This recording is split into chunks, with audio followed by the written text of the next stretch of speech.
Land 5 the rebirth of टांगसन के इस episode की शुरुआत में व्हाइट टाइगर होटल का सीन दिखाया जाता है, जहां पे हम एक रूम में टांगसन को मेडिटेट करते हुए देखते हैं और टांगसन ने जुआनतियान टेक्निक को एक्टिवेट करके 9th रैंक में एंटर कर लिया होता है, जिसकी वजह से जुआनतियान टेक्निक जो होती है ये भी एकदम नए लेवल पे पहुंच गई होती है। जिसके बाद टांगसन जो होता है ये ऑस्पिशियस और फिर से 2 पोल्स डोमेन को ओपन करने लगता है अपनी हेवनली स्पिरिट आई के अंदर, जिससे कि ये इसकी मदद कर सके सब्सिक्वेंट ऑपरेशंस को कंप्लीट करने में। और लक की ब्लेसिंग के साथ ये विंड ड्रैगन क्लैन ब्रांड को पुश करके डेंटियान में ले जाने की हिम्मत करता है, जो कि इसके बॉडी के अंदर स्टोर हो रखा था। और तभी हम बाकी के ब्लड लाइन ब्रांड्स को भी देखते हैं जो कि ग्लो कर रहे होते हैं। और मेनली टांगसन का जो प्लान होता है वो गोल्डन विंग्ड रॉक को विंड ड्रैगन में बदलने का होता है, जिससे कि ये अपनी फिजिकल स्ट्रेंथ को इम्प्रूव कर सके। लेकिन इस प्रोसेस में इसके पसीने छूटने लगते हैं और ये परेशान होते हुए कहता है कि अरे नहीं, ये ठीक नहीं हो रहा है। और ये जो विंड ड्रैगन ट्रांसफॉर्मेशन है तो ये गोल्डन विंड रॉक ट्रांसफॉर्मेशन के साथ जो फ्यूजन हो रहा है उसे रोक रहा है। इसी वजह से अब मुझे लैगर ट्रांसफॉर्मेशन को इस्तेमाल करना पड़ेगा, जो कि निगलने में और रिपेल करने में सबसे ज्यादा बेस्ट है, जिससे कि स्टेबिलिटी आ जाएगी। और तभी हम देखते हैं कि ये दोनों कंबाइन हो गए होते हैं। जिसके बाद टांगसन पीकॉक ट्रांसफॉर्मेशन का इस्तेमाल करता है, जो कि टेलीपोर्ट करने में काफी ज्यादा माहिर है। और तभी ड्रैगन ब्रांड के पास में हम रॉक ब्रांड को देखते हैं और ये फाइनली प्रेशर की वजह से एक दूसरे के पास आने लगते हैं और धीरे धीरे करके कंबाइन करने लगते हैं। और जैसे ही आखिरकार ये दोनों ब्रांड्स फ्यूज होते हैं तो टांगसन भी राहत की सांस लेता है। लेकिन तभी हम देखते हैं कि फ्यूजन के बाद गोल्डन विंग्ड रॉक ट्रांसफॉर्मेशन जो होता है ये काफी ज्यादा बड़ा हो गया होता है, जिसकी वजह से यहाँ पे अजीब से बदलाव आने लगे होते हैं। और इसी समय के दौरान हम देखते हैं कि मई गोंगजी जो होती है इसने अपने अपोनेंट को बिना किसी चौंका देने वाली चीज के हरा दिया होता है और सफलता पूर्वक क्वालिफाई हो गई होती है। और फिर हमें 2 दिन बाद एंसेस्ट्रल कोर्ट ग्रैंड स्क्वायर का सीन दिखाया जाता है, जहाँ पे बिग कैट जो होता है ये सोचता है कि ड्रॉ निकालने का तकरीबन समय हो गया है, लेकिन आखिर शूरा अभी तक यहाँ पे क्यों नहीं आया है। और अगर वो ड्रॉ को मिस कर देता है तो एक तरीके से उसको हारा हुआ मान लिया जाएगा।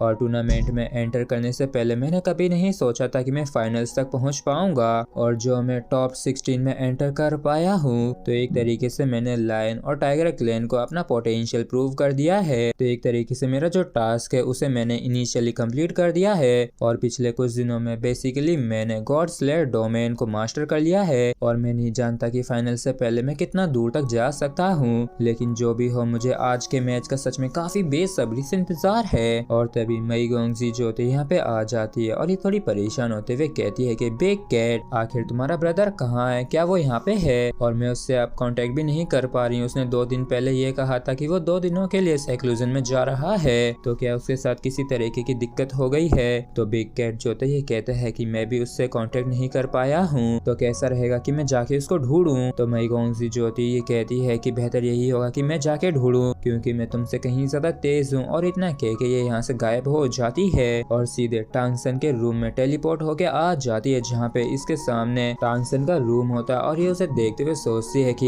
ये तो कितनी ज्यादा पावरफुल क्यों है। जबकि इस तरफ हम टांगसन को देखते हैं जिसने पूरी तरीके से विंड ड्रैगन ट्रांसफॉर्मेशन को एब्जॉर्ब कर लिया होता है। और ये बाहर आके कहता है कि आखिर तुम यहाँ पे क्यों आई हो? तो मई गोंगजी जो होती है ये कहती है कि गेम जो है वो अब शुरू होने वाला ही है, तो अभी तक तुम वहाँ पे क्यों नहीं पहुँचे? तो टांगसन जो होता है ये कहता है कि मैंने बिल्कुल भी एक्सपेक्ट नहीं किया था कि इसमें इतना ज्यादा समय लग जाएगा।